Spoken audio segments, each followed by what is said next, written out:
नमस्कार दोस्तों, स्वागत है आपका एक बार फिर से विकास इंस्टीट्यूट में। तो आज हम डिस्काउंट की क्लास नंबर 4 लेकर के आ गए हैं। इससे पहले हमने डिस्काउंट की क्लास नंबर 3 पढ़ी थी, ठीक है। तो बताइए समझ में आ रहा है आपके? इससे पहले जो हमने क्लास आपको कराई थी, तो अगर आपने अब तक इससे पहली वाली डिस्काउंट की क्लास नहीं देखी है तो आप उनको जरूर देखें, तभी आपकी क्लास समझ में आ पाएगी। इससे पहले मैंने आपको ratio proportion, percentage, profit and loss ये आपको मैंने कंप्लीट करवा दिया है। तो आप उन वीडियो को जरूर देखें और बाकी जो कैलकुलेशन ट्रिक है वो भी मैंने आपको सिखाई है, ताकि आपकी कैलकुलेशन अच्छी हो सके एंड कैलकुलेशन में स्पीड बन सके आपकी। तो शुरू करते हैं आज क्लास नंबर 4 डिस्काउंट की। इससे पहले हमने 3 क्लासेस डिस्काउंट की देख ली है, जिसमें हमने अलग अलग टाइप के क्वेश्चंस पढ़े थे, ठीक है। तो आज हम शुरू करने जा रहे हैं क्लास नंबर 4 किसकी? डिस्काउंट की, बट्टे की यानी कि छूट की। तो देखिए शुरू करते हैं। आज अच्छे अच्छे क्वेश्चन हम देखेंगे, ठीक है।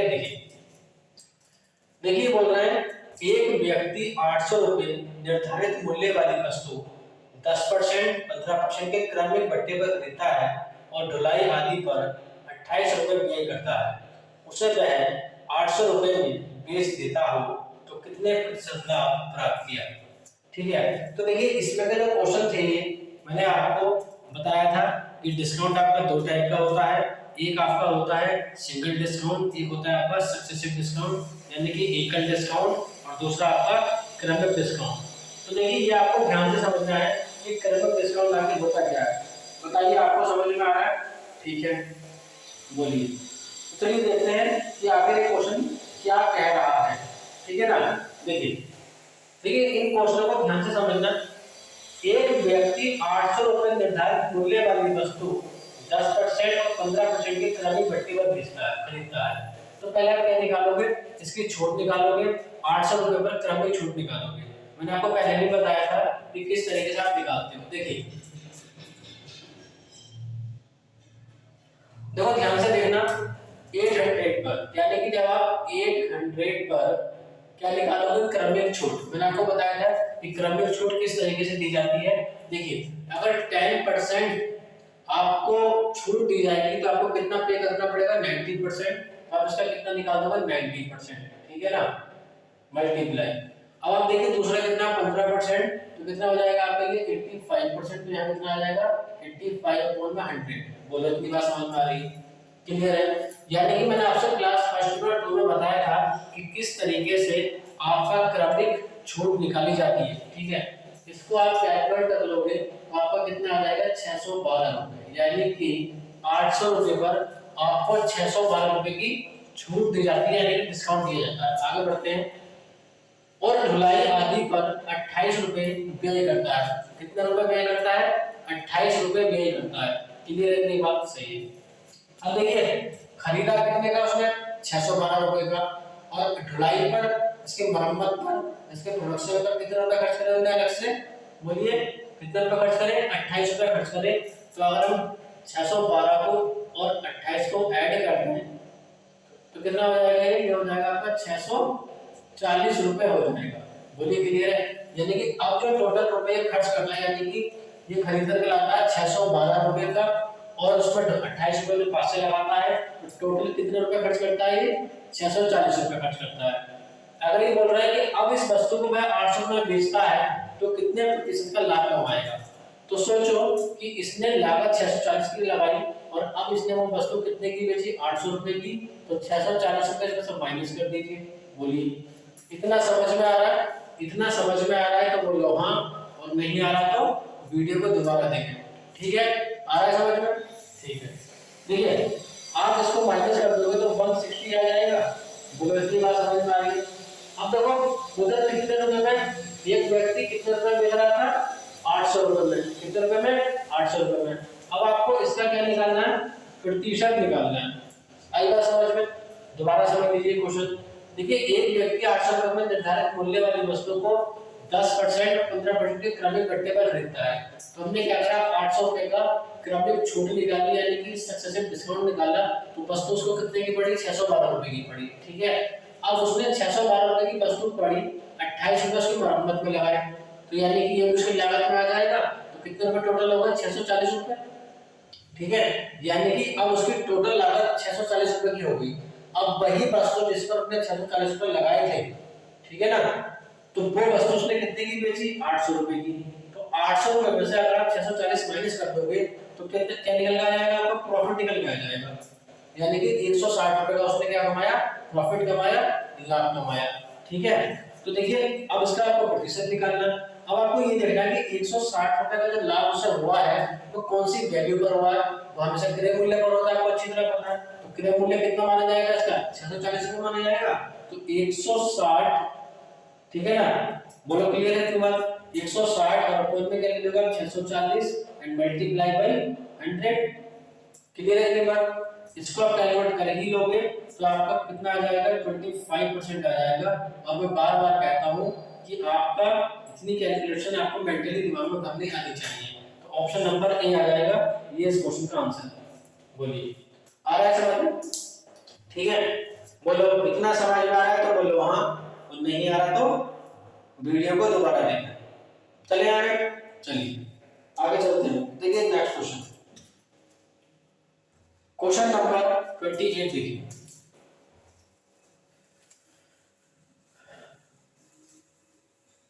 क्वेश्चन नंबर 28, कुछ भी समझ में ना आया कमेंट में बता सकते हो कि आपके क्या समझ में नहीं आ रहा है, ठीक है। हाँ ठीक, चलिए देखिए क्वेश्चन नंबर 28, ये बोल रहा है एक वस्तु की कीमत 3000 रुपए है, इस पर 20% का बट्टा काटकर उसके मूल्य में 10% की वृद्धि की जाती है। अब उस वस्तु का नया मूल्य ज्ञात कीजिए। बोलिए क्या इतना आपको समझ में आ रहा है? इतना समझ में आ रहा है तो बोलो हाँ, और नहीं आ रहा तो आप आई होप कि आप अच्छी तरीके से तैयारी कर रहे होंगे, क्योंकि यूपी प्लस से एग्जाम आपका आने वाला है, ज्यादा दूर नहीं है। बोलिए क्या इतना समझ में आ रहा है आपके? बोलिए इतना समझ में आ रहा है तो बोलो हाँ। चलिए देखिए बहुत आसान सिंपल क्वेश्चन है। The price of an article is 3000 rupees, its price increased by 10% by deducting a discount of 20%। Now what will be the new price of that item.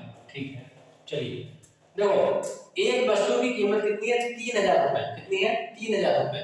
इस पर 20% का क्या मिलता है, छूट मिलता है। तो आप क्या निकाल लो, आप निकाल लो 3000 का क्या निकाल लो, 20% आप निकालोगे तो कितना आ जाएगा, 2400 आ जाएगा। कितना आ जाएगा, 2400 आ जाएगा। एक वस्तु की कीमत 3000 रुपए है, इस पर 20% का बट्टा काटकर हमने 30% का बट्टा काटा, कितना हुआ 2400 रुपए। उसके मूल्य में 10% की वृद्धि करती जाती है। कौन से मूल्य में, जो लास्ट वाली मूल्य है। यानी आप 2400 का क्या निकालोगे, 2400 का क्या निकालोगे भाई, 10% वृद्धि की जा रही है। और आपको पता है कि हर वैल्यू आपका क्या होती है, 100% होती है। तो इसमें आप क्या कर दोगे, ऐड कर दोगे तो 110% आ जाएगा। तो ये आ जाएगा 2400 मल्टीप्लाई बाय 110 अपॉन 100। इसको आप कैलकुलेट कर लोगे, ठीक है। आप इसको कैलकुलेट कर सकते हैं, ठीक है ना, आप इसको कैलकुलेट कर सकते हैं। तो आपका फाइनली आंसर निकल करके आ जाएगा, ठीक है।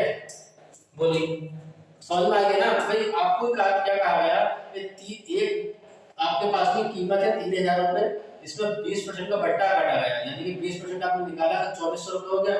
जो नई वैल्यू आई है उसका आपने कितना बढ़ा करके वृद्धि कर दी, 10%। तो उस वस्तु का नया मूल्य कितना हो जाएगा, इसको आप कैलकुलेट कर लोगे तो आ जाएगा 2640 रुपए आ जाएगा।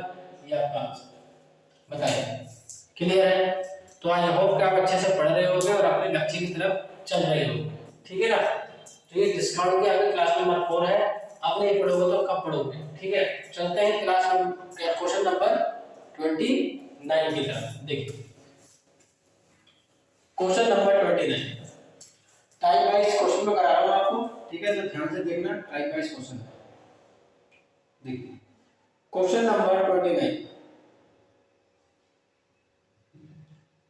देखिए ये बोल रहे हैं किसी वस्तु का अंकित मूल्य 1000 रुपए है, जो 10%, 10%, 30% या 20%, 20% या 10% उपलब्ध है। लाभदायक बट्टा पर वस्तु खरीदने पर कितने रुपए की बचत होगी?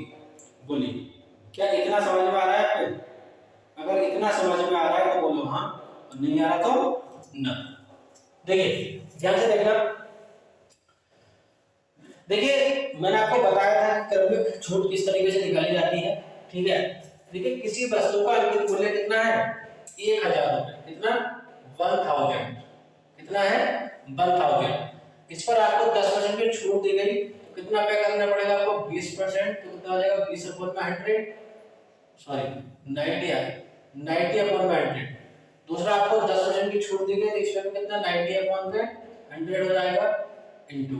तीसरे में आपको 30% की छूट दी गई यानी कि कितना आ जाएगा आपका 70/100। इसको आप कैलकुलेट करोगे तो 567 रुपए आएगा। यानी कि 1000 पर अगर ये वाली छूट दी जाती है, कौन सी, ये वाली छूट दी जाती है, तो इतने रुपए का आपको पे करना होगा, ठीक है। अब आगे करेंगे, अगर 1000 पर दूसरी वाली क्रमिक छूट दी जाती तो 1000/80/100 हो जाता, इनटू 20% की छूट तो 80/में कितना हो जाता 100 हो जाता, एंड 10% की छूट तो 90/100 हो जाता। उसका कैलकुलेट करते तो 576 रुपए आता। बोलिए इतनी बात समझ में आ रही है? अभी मैंने पूछा है कि लाभदायक भट्टे पर वस्तु खरीदने पर कितने रुपए की बचत होगी, यानी कि how much money will be saved by purchasing an item at a profitable discount. Clear है? तो आप क्या करोगे, पहले इतने रुपए आप क्या कर रहे थे, खर्च कर रहे थे, अब कितने खर्च कर रहे हो, इतने कर रहे हो, दोनों में डिफरेंस निकालो कितना आ जाएगा 9 रुपए का। यानी कि आप 9 रुपए की क्या करोगे, बचत करोगे। ये आपका क्वेश्चन का आंसर है, ऑप्शन नंबर सी। क्लियर है? चले आगे, आगे समझ में। अगर आपके समझ में कोई भी क्वेश्चन नहीं आता है तो आप कमेंट में मुझे जो है कमेंट कर सकते हो कि सर ये वाला क्वेश्चन हमारे समझ में नहीं आया, दोबारा समझा दें। तो जब भी अगली क्लास होगी तो मैं आपको वो क्वेश्चन दोबारा जरूर समझाऊंगा, ठीक है ना। और आप जो भी, आपको होमवर्क में कुछ बच्चे हैं जो आप जवाब देते हैं क्वेश्चन का, ठीक है, लेकिन मैं चाहता हूँ कि ज्यादा से ज्यादा बच्चे क्वेश्चन का जवाब दें और ज्यादा से ज्यादा बच्चे मेरी बात को सीखें ताकि वो आगे बढ़ सके, ठीक है। चलते हैं आगे क्वेश्चन नंबर 30 की तरफ। देखिए क्वेश्चन नंबर 30, क्वेश्चन नंबर 30 देखिए। देखिए ध्यान से, टाइप आपका चेंज होता है, यहाँ से क्वेश्चन नंबर 30 से टाइप आपका चेंज होता है, तो ध्यान से पढ़िए। देखिए ये बोल रहे हैं 15,000 रुपए में एक घोड़ा व एक गाय खरीदी गई। कितने रुपए में, 15,000 रुपए में। घोड़े को 5% हानि पर बेचा गया और गाय को 10% लाभ पर बेचा गया। क्लियर है? इस व्यापार में न लाभ और न हानि, तो घोड़े का क्रय मूल्य ज्ञात कीजिए। क्लियर है इतनी बात? बोलो इतना समझ में आ रहा है? इतना समझ में आ रहा है तो बोलो हाँ, और नहीं आ रहा तो वीडियो को दोबारा देखें, ठीक है। चलिए देखो ध्यान से क्वेश्चन को समझना, बहुत सिंपल क्वेश्चन है। आपको मैं चैप्टर कराऊंगा लेवल से में जिसका नाम है मिश्रण, एलिगेशन। तो ये जो क्वेश्चन होंगे आपके एलिगेशन मेथड से होंगे, जिसमें मैंने आपको चुनाव वाले क्वेश्चन कराए थे जिस मेथड से, वही मेथड हम यहाँ पे यूज करने वाले हैं, मिश्रण वाला। तो देखिए बहुत ध्यान से समझना। देखो 15,000 रुपए में एक घोड़ा और एक गाय खरीदेगा, यानी कि एक घोड़ा और एक गाय कितने रुपए में खरीदेगा, 15,000 रुपए में। अभी करेंगे घोड़े को 5% हानि पर बेचा गया, ठीक है। अभी देख लेते हैं आपके पास में क्या क्या है। एक क्या है आपके पास में, घोड़ा है, और एक क्या है आपके पास में, गाय है। क्लियर है इतनी बात? ये घोड़ा हो जाएगा, ये आपकी गाय हो जाएगा। ध्यान से समझना। अगर मैंने कहा है कि घोड़े को 5% हानि पर बेचा गया, अब आपको पता है कि हर वैल्यू अपने आप में क्या होती है, 100% होती है, ठीक है। आप 100 में से 5 घटाओ तो कितना बचेगा, 95। ये कितना आ जाएगा, 95%। हम किस कौन से मेथड से कर रहे हैं इसको, हम कर रहे हैं इसको एलिगेशन मेथड से, ठीक है ना। आगे चलते हैं। और गाय को 10% लाभ पर तो कितना आ जाएगा, 110% आ जाएगा। बोलो इतनी बात समझ में आ रही है? ठीक है, सही है। इस व्यापार में न लाभ हो और न हानि। देखिए बीच में जो वैल्यू रखी जाती है हमेशा वो रखी जाती है जो कुल की वैल्यू होती है, कुल की वैल्यू। और जब आपको कुल की वैल्यू ना दे तो आपको याद होना चाहिए कि जब भी ये कहेगा कि इस व्यापार में न लाभ हो न हानि। क्लियर है इतनी बात? इतनी बात ध्यान रखना कि जब व्यापार में नो प्रॉफिट नो लॉस होगा तो हमेशा यहाँ पर आप क्या रखोगे, 100% रखोगे। यानी कि किसी भी व्यापार में, किसी भी बिजनेस में अगर नो प्रॉफिट नो लॉस होगा, यानी कि कितना ना कोई लाभ हो ना कोई हानि हो, तो आप हमें से क्या रखोगे, पीछे वैल्यू कुल की वैल्यू 100% रखोगे। अब आपको कुछ नहीं करना, केवल इनका अंतर निकालना है। 95 और 100 का आंसर आप देखोगे कितना आ जाएगा, 5 आ जाएगा। इनका अंतर आप निकालोगे कितना आ जाएगा आपका, 10% आ जाएगा। बोलिए इतनी बात समझ में आ रही है। इनका क्या निकाल लो, रेशो निकाल लो। 5 से कितनी बार कट जाएगा, 2 बार, तो 2:1 आ जाएगा। कितना आ जाएगा, 2:1 आ जाएगा। यानी कि घोड़े का मान 2 और गाय का मान 1 आ जाएगा। आपसे क्या पूछा है, आपसे पूछा है ना घोड़े का क्रय मूल्य ज्ञात कीजिए। तो देखिए आपको टोटल जो दोनों चीजें खरीदी जा रही थी वो कितने खरीदे जा रही थी, 15,000 रुपए की।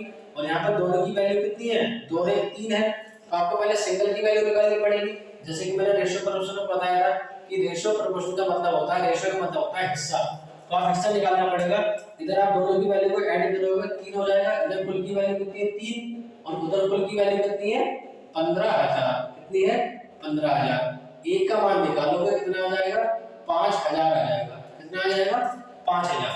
अब आपसे क्या पूछा है, अब देखो घोड़े का क्रय मूल्य आपसे पूछा है, और इधर घोड़े का मान कितना 2 है, तो आपसे 2 की वैल्यू पूछी है, तो 2 से क्या कर दो मल्टीप्लाई, तो कितना आ जाएगा आपका, 10,000 आ जाएगा। बोलो यानी कि जो घोड़े का क्रय मूल्य हो जाएगा कितना हो जाएगा, 10 हो जाएगा। बताइए क्लियर है इतनी बात, ठीक है। चले आगे, तो आपका ऑप्शन नंबर ए आ जाएगा 10,000। ठीक है, इस मेथड से आप इस क्वेश्चन को करोगे। चलते हैं क्वेश्चन नंबर 31 की तरफ। ठीक है, आई होप कि आपको ये मेथड समझ में आया हो। ठीक है, चलिए देखिए क्वेश्चन नंबर 31। देखिए ये बिल्कुल सेम क्वेश्चन है, अगर आपको समझ में आ रहा होगा तो बिल्कुल सेम है। बोलिए बताइए क्या आपको क्वेश्चन समझ में आ रहा है। चलिए करें शुरू। ठीक है, देखिए ये बोल रहे हैं कि 25,000 रुपए में 2 वस्तुएं खरीदी जाती हैं। एक वस्तु 16% हानि पर बेची गई, जबकि दूसरी 24% लाभ पर बेची गई। इस व्यापार में न लाभ हुआ न हानि, तो दोनों वस्तुओं का क्रय मूल्य ज्ञात कीजिए। बताइए क्या आपको समझ में आ रहा है। बोलिए ठीक है, चलिए देखो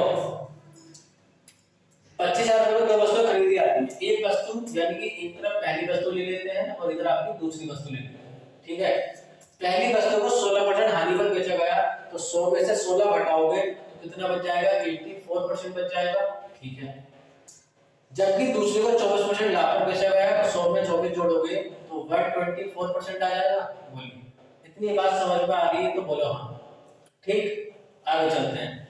बीच में कौन सी वैल्यू लेंगे आप, हमेशा 100%, और ये कब लेंगे 100%, जब आपको ये कहे क्वेश्चन में no profit and no loss, ना लाभ हो और ना हानि। ठीक है, तो अब इनका अंतर निकालोगे कितना आ जाएगा, 16 आ जाएगा। इनका अंतर निकालोगे कितना आ जाएगा, 24 आ जाएगा। बोलिए इतनी बात समझ में आ रही है। ठीक है, तो अब इसका मल्टीप्लाई कर सकते हो 8 से 3 बार और 8 से 2 बार, कितना रेशो बन जाएगा, 3:2 बन जाएगा। बताइए क्लियर है। अब देखिए इधर दोनों का योग कितना है, 305, उधर टोटल वैल्यू कितनी है, 25,000, यानी कि 5 बराबर कितना आ जाएगा आपका, 25,000 आ जाएगा। एक का मान निकालोगे कितना आ जाएगा, 5,000 आ जाएगा। क्लियर है इतनी बात। आपसे पूछा गया है दोनों वस्तुओं का क्रय मूल्य, तो आपको पहली वस्तु को निकालना है, 3 से मल्टीप्लाई करवा दो कितना आ जाएगा, 15,000 आ जाएगा। ये आपका पहले का आंसर है। आपको दूसरी वस्तु को निकालना है, 2 से मल्टीप्लाई कर दो कितना आ जाएगा, 10,000 आ जाएगा। ये आपका दूसरे का आंसर है। बोलिए क्लियर है इतनी बात, आया समझ में। ठीक है, चलते हैं क्वेश्चन नंबर। ये आपका जो मेथड है, इसी मेथड से आप क्वेश्चन को करना, बहुत अच्छा मेथड है, एलिगेशन मेथड है, इससे अच्छा कोई मेथड हो ही नहीं सकता। ठीक है ना, तो इस मेथड को ना छोड़ें। जिसमें भी आपको इस तरीके का क्वेश्चन आए और आपसे क्रय मूल्य पूछे 2 वस्तुओं के बीच का, किसी भी एक वस्तु का, तो आप हमेशा इस मेथड को फॉलो करें, बहुत अच्छा मेथड है। ठीक है, चलते हैं नेक्स्ट क्वेश्चन की तरफ। देखिए क्वेश्चन नंबर 32 देखिए, क्वेश्चन नंबर 32 देखिए, क्वेश्चन नंबर 32 देखिए, बताइए क्या आपका समझ में आया ये क्वेश्चन। अब देखिए इसमें क्या डिफरेंस है, कोई डिफरेंस इस क्वेश्चन में नहीं है, सेम क्वेश्चन है। अगर आप देख रहे होंगे, ये कह रहे हैं दो वस्तुओं को में खरीदी जाती है, पहली वस्तु को 10% हानि पर बेचा और दूसरी वस्तु को 15% लाभ पर बेचा जाता है। क्लियर है इतनी बात? ठीक है। तो इस पूरे व्यापार में कुल 5% का लाभ होता है, तो पहली वस्तु का क्रय मूल्य क्या कीजिए, बताइए। क्या आपको समझ में आ रहा है? बोलिए। समझ में आ रहा हो तो बोलो हाँ, और नहीं आ रहा तो समझो क्वेश्चन को। देखिए दो वस्तुओं को 40,000 रुपए में खरीदा जाता है, पहली वस्तु को 10% हानि पर, यानी कि दो टाइप की वस्तु है, एक पहले टाइप की और एक दूसरे टाइप की। देखिए पहली वस्तु को 10% हानि पर बेचा जाता है तो इधर कितना आ जाएगा, 90% आ जाएगा, ठीक है। और दूसरी वस्तु को 15% लाभ पर बेचा जाता है तो इधर कितना आ जाएगा, 115% आ जाएगा। अब बात रही बीच में कौन सी वैल्यू आएगी। देखिए इससे पहले वाले क्वेश्चन में आपका ना लाभ और ना हानि की बात चल रही थी, तो मैंने आपसे बताया कि जब ना लाभ और ना हानि हो तो हमेशा बीच वाली जो वैल्यू लेंगे तो क्या लेंगे 100%, यानी कि आप कुल की वैल्यू क्या लोगे 100% लोगे। लेकिन इसमें ऐसा ना बोला गया है, इसमें कहा गया है इस पूरे व्यापार में कुल 5%, इस पूरे व्यापार में कुल 5%, ठीक है ना, यानी कि टोटल प्रॉफिट कितना 5%। तो हिसाब 100 पे जोड़ोगे तो 105 हो जाएगा, तो बीच में आ जाएगा 105%। बोलिए इतनी बात समझ में आ रही है? अब क्या करो, सिंपल इनका दोनों का अंतर निकाल दो। बताइए इतना समझ में आ रहा है? ठीक है। आप इन दोनों का अंतर निकालोगे तो 15 आ जाएगा, इन दोनों का अंतर निकालोगे तो 10 आ जाएगा। बोलिए यह बन गया आपका रेशो। 5 से 2 बार काट लोगे, 5 से 3 बार काट लोगे, तो रेशो कितने का बन जाएगा आपका, 2 और 3 का बन जाएगा। इधर कुल की वैल्यू कितनी है 5, रियल में वैल्यू कितनी है 40,000, 5 बराबर कितना आ जाएगा आपका 40,000 आ जाएगा। एक की वैल्यू निकालो कितना आ जाएगा 8,000 आ जाएगा। एक का मान कितना आएगा 8,000। पूछा क्या है, पहली वस्तु का क्रय मूल्य, पहली वस्तु का क्रय मूल्य कितना है 2 है, तो आपसे 2 का मान पूछा जा रहा है, 2 से मल्टीप्लाई करा दीजिए, कितना आ जाएगा 16,000 आंसर आ जाएगा आपका फाइनल। यानी कि पहली वस्तु का जो क्रय मूल्य होगा वो कितना होगा 16,000, ऑप्शन नंबर बी आ जाएगा। क्लियर? बहुत अच्छा मेथड है, इसको फॉलो करेंगे। चलिए आगे चलते हैं। क्वेश्चन नंबर आपका क्वेश्चन नंबर 33 की देखिए, क्वेश्चन नंबर 33, क्वेश्चन नंबर 33 देखिए, बताइए। देखिए दो वस्तुओं को, जो बोल रहे हैं दो वस्तुओं को 250 रुपए में बेचा जाता है और पहली वस्तु को 10% लाभ पर बेचा गया है, दूसरी वस्तु को 15% लाभ पर बेचा गया है। यदि कुल 12% का लाभ हुआ हो तो पहली वस्तु का क्रय मूल्य बताइए। बोलिए क्या आप इस क्वेश्चन को कर सकते हो? ठीक है, बहुत आसान क्वेश्चन है, आराम से कर पाओगे। ठीक, देखिए दो वस्तुओं को 250 रुपए में बेचा जाता है, कितने रुपए में 250 में। पहली वस्तु को, यानी कि दो वस्तुएं चलिए, पहली वस्तु हो गई और ये आपकी दूसरी वस्तु हो गई। पहली वस्तु को 10% लाभ पर, यानी कि 110% हो जाएगा। बोलिए सही है। दूसरा कह रहे हैं दूसरी वस्तु को 15% लाभ पर, यानी कि 115% हो जाएगा। बोलिए ठीक है। यदि कुल 12% का लाभ हो तो बीच में कितना आ जाएगा 112% आ जाएगा। ठीक है, सही है। अब क्या निकालना है, इसका अंतर निकालना है दोनों का। इन दोनों का अंतर निकालोगे तो 2 आ जाएगा, इन दोनों का अंतर निकालोगे तो 3 आ जाएगा। टोटल जोड़ोगे तो कितना हो जाएगा 5 और कितना 250, तो 5 बराबर कितना आ जाएगा 250। एक का मान निकालोगे कितना आ जाएगा 50 आ जाएगा। ठीक है, आपसे क्या पूछा है, तो पहली वस्तु का क्रय मूल्य, तो पहली वस्तु का मूल्य कितना है 3 है, तो आपसे किसकी वैल्यू पूछी है 3 की वैल्यू, 3 से मल्टीप्लाई कर दो कितना आ जाएगा 150 आ जाएगा। यही आपके क्वेश्चन का क्या है आंसर है, और ऑप्शन नंबर ए है। ठीक है, तो समझ रहे हैं आप? ठीक है, तो बहुत अच्छे क्वेश्चन मैं आपके लिए लेकर के आया हूं। ठीक है, चलते हैं क्वेश्चन नंबर 34 की तरफ। देखिए क्वेश्चन नंबर 34, क्वेश्चन नंबर 34 देखिए, क्वेश्चन नंबर 34 बताइए क्या आप इसका आंसर निकाल सकते हो? बताइए, बोलो कितना आएगा। अब देखिए ये आपका कैसे अलग है, बोलो क्या इसको आप कर सकते हो? देखिए बोल रहे हैं कि एक व्यापारी 30,000 रुपए में दो वस्तुओं को खरीदता है और उन्हें 42,000 रुपए में बेचता है। एक वस्तु पर 20% का लाभ और दूसरी पर 30% का लाभ होता है तो दोनों का क्रय मूल्य ज्ञात कीजिए। बोलिए क्या ये क्वेश्चन आपसे हो जाएगा? बोलिए अगर ये हो जाएगा तो बोलो हाँ, और नहीं होगा तो हम कराएंगे और हम कराएंगे, ठीक है ना। देखो देखो इससे पहले वाले क्वेश्चन में ये एक ही टाइप के क्वेश्चन में तीन तरह के क्वेश्चन मैंने आपको कराए। पहले वाले क्वेश्चन में आपको बोला गया था ना लाभ हो ना हानि हो, तो उसमें मैंने आपको बताया कि बीच में आप कौन सी वैल्यू रखोगे, कुल में 100% की वैल्यू रखोगे। दूसरे में आपसे दूसरी तरह का जो क्वेश्चन था उसमें आपको ये बात ना कह करके कि ना लाभ हो ना हानि हो, आपको ये कहा है कि इस पर कुल पर इतने परसेंट का लाभ या हानि हो, तो आपको अगर लाभ या हानि लाभ होता तो आपको 100 में जोड़ना है, हानि होता तो 100 में घटाना है।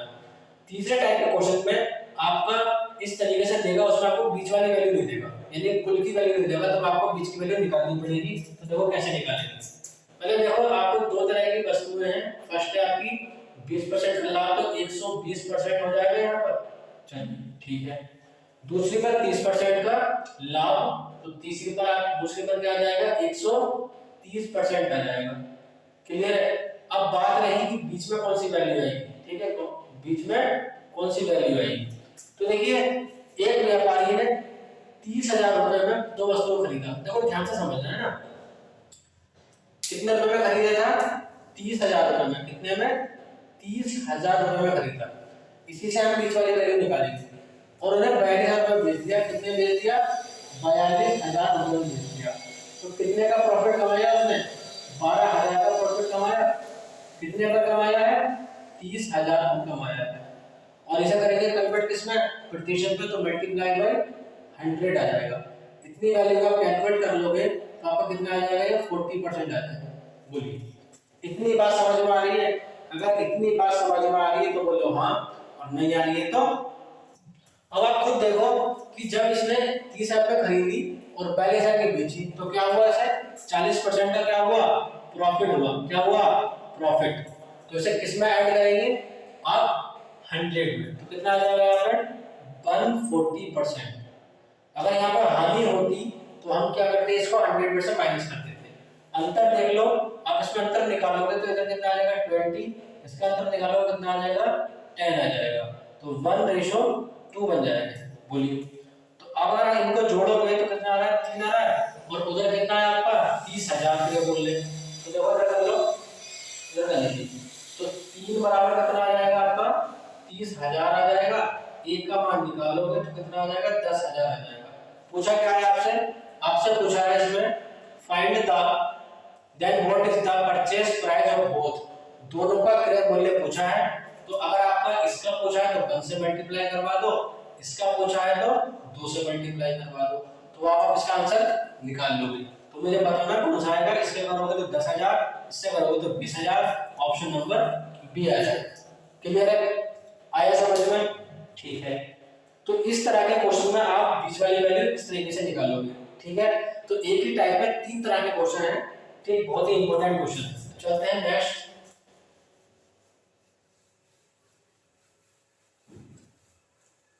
चलिए आगे बढ़ते हैं क्वेश्चन नंबर 35 की तरफ। देखिए क्वेश्चन नंबर 35 सॉरी 36,